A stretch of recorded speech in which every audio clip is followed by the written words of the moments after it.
Good afternoon all. So in today's video, we'll study how to assign function name to the variable and how to pass arguments in that variable.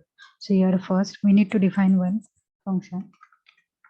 So function name is suppose difference. It will count the difference between two values.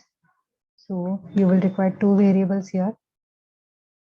As we are going to find out the difference between two values, you will require two variables. After that, we'll use return statement here. It will return the difference between two variables here, a minus b. It will be written here. Now we are going to assign this function name to the variable. So variable name is suppose subtract is your variable name suppose, and you are assigning that value function name difference to this variable. Okay, now we'll print. We want the difference between the two values here.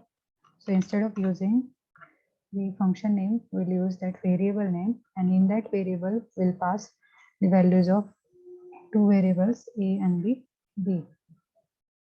So suppose 12 and 25, 12 and 24. Okay, we'll pass these values to the subtract variable, and this variable will count the difference between the two.